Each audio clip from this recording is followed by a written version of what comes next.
Mesdames, Messieurs, bonjour.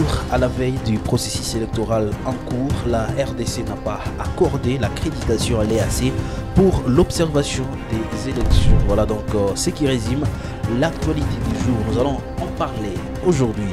Et il faut les dire pour marteler, la communauté de l'Afrique de l'Est, EAC en sigle, ne sera pas physiquement présente au Congo pour observer les élections générales, car dans un communiqué de presse publié le lundi, les autorités congolaises n'ont pas accordé à l'EAC l'accréditation pour l'observation des élections en RDC pour ce mercredi 20 décembre 2023. C'est ainsi que les autorités congolaises ont pu informer les sièges de la communauté d'Afrique de l'Est basée à Arusha en Tanzanie que la mission d'observation électorale pour les élections générales ne leur était pas accordée. Nous aurons donc l'état d'en parler dans l'actualité du jour. Messieurs, dames, pour la première fois, vous suivez Kivu Morning Post. N'oubliez pas de vous abonner. On se retrouve dans la deuxième partie de cette vidéo.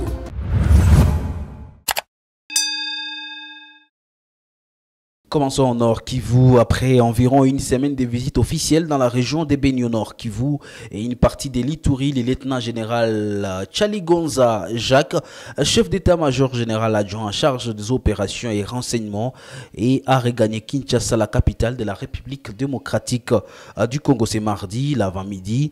Cet officier militaire numéro de l'armée congolaise était à Beni pour palper du doigt l'évolution des opérations des traques contre le terroriste islamiste dans l'ensemble du secteur opérationnel Sokola 1 Grand Nord, mais aussi donner quelques orientations venant du chef d'état-major pour la réussite totale des opérations militaires dans la région, a rapporté le capitaine Anthony Mwalusha, porte-parole des opérations Sokola 1 Grand Nord à l'aéroport international de Bendema Vivi. C'est mardi, accompagné du sous-lieutenant chef d'état-major adjoint en charge des opérations.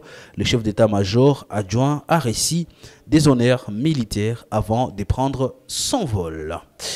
Et puis les Conseil supérieur de l'audiovisuel et des communications, CESAC, a rappelé dans un communiqué officiel publié le lundi 18 décembre 2023 à tous les médias et à d'autres institutions de s'abstenir de publier aucun résultat de vote avant la CENI.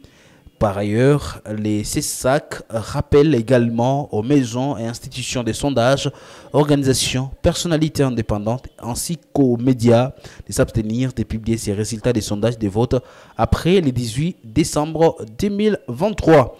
Et puis, de ces faits, tous les médias, toutes les organisations et toutes les personnalités qui enfreindront les prescrits de la loi électorale et de la direction des directives du CESAC sur la campagne électorale exposeront à de lourdes sanctions.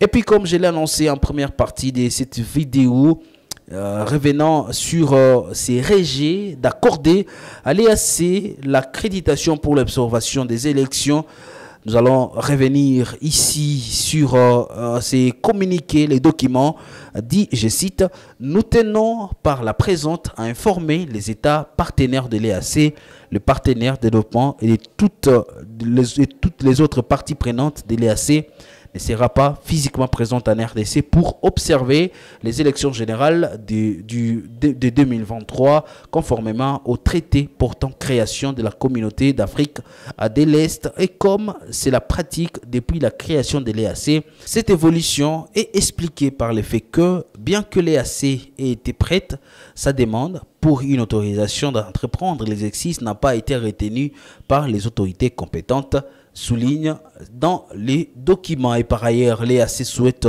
au gouvernement ainsi qu'au peuple de la RDC des élections pacifiques et reste engagé à s'acquitter de son mandat auprès de tous les États partenaires à l'est de la République démocratique du Congo. Le mandat de la force de l'EAC avait officiellement pris fin le vendredi 8 décembre 2023 où plusieurs centaines de militaires de l'EAC venaient de différents pays avant quitté les sols congolais. Parlons de cette information vite.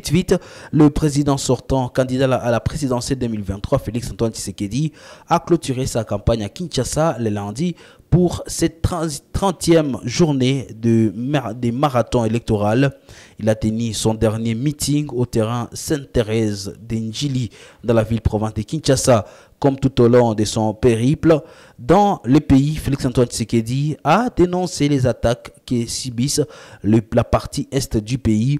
Pour le candidat président de la République, Félix-Antoine Tshisekedi, une fois réélu pour un deuxième mandat, il réunira les deux chambres du Parlement congolais en congrès pour annoncer, et je vais dire, je cite, « Je vais réunir le Parlement en congrès pour m'autoriser de déclarer la guerre contre le Rwanda », a dit Félix-Antoine Tshisekedi. Et ça sera tout, mesdames et messieurs, pour l'actualité du jour. Merci à vous de l'avoir suivi.